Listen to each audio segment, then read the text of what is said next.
আসসালামু আলাইকুম, রিতাস random click থেকে চলে আসলাম ছোট্ট আরেকটা রেসিপি নিয়ে। আজকে আমি আপনাদেরকে করে দেখাবো কিভাবে 30 মিনিটের মধ্যে গরুর মাংস খুব সুন্দরভাবে রেস্টুরেন্টের মতো করে রান্না করা যায়। রান্নার জন্য প্রথমেই আমি একটা কড়াই নিয়ে নিয়েছি এবং এই কড়াইটা হতে হবে ননস্টিক অথবা এভাবে মার্বেল কোটের একটা কড়াই হতে হবে, কারণ এই মার্বেল কোটের কড়াইগুলোর যে ঢাকনাটা হয় ওটা প্রেসার কুকারের মতো কাজ করে। প্রথমে আমি সরিষার তেল দিয়ে দিয়েছি এবং কিছুটা গরম হওয়ার পরে আমি গরুর মাংসটা ডিরেক্টলি সরিষার তেলে দিয়ে দিলাম। এখানে আমি 1 কাপ সরিষার তেল দিয়ে দিয়েছি এবং 1 কাপ সরিষার তেলের মধ্যে আমি 1 কেজি গরুর মাংস দিয়ে দিলাম। গরুর মাংসের মধ্যে এবার আমি একটু শুধু লবণ দিয়ে দিব, আর লবণ দিয়ে মোটামুটি এই গরুর মাংস এবং সরিষার তেলটাকে ভালোভাবে নেড়ে চেড়ে মিক্স করে নিব। আর লবণটা আমি 1 কেজি গরুর মাংসের স্বাদ মতো যতটুকু লাগে সেই পরিমাণেই দিয়েছি আন্দাজ করে। এরপরে আমি সরিষার তেল এবং মাংস লবণটাকে খুব ভালোভাবে মিশিয়ে নিব এবং ভাজা ভাজা করব। আর এই রান্নাটার মূল বিশেষত্ব হলো যে মাংসটাকে বারবার নাড়তে হবে এবং ভাজা ভাজা করে করতে হবে। আর যত উপকরণগুলো আমি আস্তে আস্তে মিক্স করব, সেই উপকরণগুলো একটা একটা করে মিক্স করব এবং একটা একটা করে আসলে ভালোভাবে তেলের মধ্যে মিশিয়ে নিব। আর একটু পরপর ঢাকনা দিয়ে জাস্ট এটা আমি রান্না করব। এই রান্নাতে আমি কোনো পানি ইউজ করব না, সেটা আপনারা পরবর্তীতে দেখতেই পারবেন। তো আমি প্রায় 5 মিনিটের মতো এই গরুর মাংসের মধ্যে লবণ দিয়ে ভাজা ভাজা করে নিব এবং একটু ভাজা ভাজা হয়ে গেলে আমি 2-4 চামচ জিরা গুঁড়া দিয়ে দিব। জিরা গুঁড়া দেওয়ার পরে আমি মাংসগুলো আবার নাড়াচাড়া করব, ভাজা ভাজা করে নিব। আর এই জিরা গুঁড়াটা দেওয়ার পরে মাংসটাকে একটু ভালো করে নাড়তে হবে, কারণ জিরা গুঁড়াটা যখন আমরা তেলের মধ্যে দিয়ে দিই তখন একটু নিচে লেগে যাওয়ার সম্ভাবনা থাকে। তাই আমরা এই মাংসটাকে ভালোভাবে নেড়ে চেড়ে তারপর ঢাকনা দিয়ে প্রায় 5 মিনিট রান্না করব। 5 মিনিট রান্না করার পরে আমি 4টা টমেটো এভাবে চাক করে নিয়েছি। ওই টমেটোগুলো দিয়ে একটু ভালোভাবে নেড়ে চেড়ে নিচ্ছি।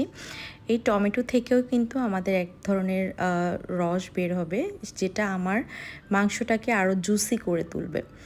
এরপরে আমি নেক্সট যে ইনগ্রিডিয়েন্টগুলো সেগুলো আস্তে আস্তে মিক্স আপ করব। তো সামান্য একটু ঢাকনা দিয়ে আমি 2-3 মিনিট রেখেছি, দেখলাম যে টমেটোগুলো আস্তে আস্তে গলে আসছে।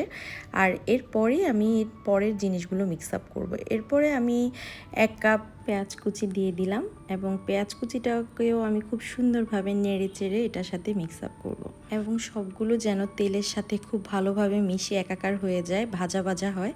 যার জন্যই কিন্তু আমি বারবার কিন্তু নেড়ে চেড়ে সব কিছু কিন্তু সেট আপ দিচ্ছিলাম।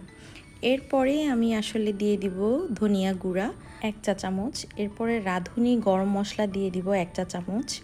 আমি কিন্তু খেয়াল করবেন এখনও আদা এবং রসুনটা এখনও মিক্স আপ করিনি।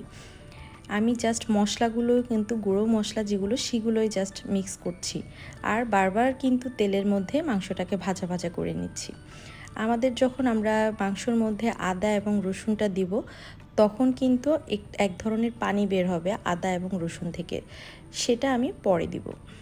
এরপরে আমি রাঁধুনি গরুর মাংসের মশলা থেকে জাস্ট 2-3 টেবিল চামচ পরিমাণ আমি গুঁড়ো মশলা দিয়ে দিয়েছি, আর স্পেশাল গরুর মাংসের মশলা থেকে 2 চামচ দিয়ে দিয়েছি। এই মশলাটা আমার বাসায় সবসময় রেডি থাকে, যেটা আমি গরুর মাংস, খাসির মাংস অথবা বিরিয়ানি যে কোনো আইটেমের সাথে আমি এই মশলাটা দিয়ে থাকি। যেহেতু আমার এখানে তেমন একটা গুঁড়া মরিচ দেওয়া হয়নি, তাই আমি কাঁচা মরিচ ইউজ করছি। এই পর্যায়ে গিয়ে আমি রসুন বাটা দিয়ে দিলাম 2 টেবিল চামচ, আদা বাটা দিয়ে দিলাম 2 টেবিল চামচ এবং আমার সব কিছু মোটামুটি মাংসের মধ্যে দেয়া শেষ, সব ধরনের মশলা দেয়া শেষ। এবার আমি ভালোভাবে এটাকে নেড়ে চেড়ে একেবারে মোটামুটি 15 মিনিটের জন্য ঢাকনা দিয়ে দিব এবং 15 মিনিট আমি এটাকে খুব সুন্দরভাবে রান্না করব। 15 মিনিট রান্না করার পরে আমার গরুর মাংসটা মোটামুটি একেবারেই ডান। আর আমি হয়তো 3 থেকে 4 মিনিট চুলার উপরে রাখবো। টোটাল রান্নাটা করতে আমার 30 মিনিট হাতে সময় লেগেছে, যেটা একেবারে এত মজাদার হয়েছে বলে বোঝানো যাবে। আপনারা বাড়িতে অবশ্যই এই রেসিপিটা করে আমাকে কমেন্ট বক্সে জানাবেন যে কেমন হয়েছে। মোটামুটি আমার বাসায় ওই দিন যারা রান্না খেয়েছে সবাই বলেছে খুবই মজা।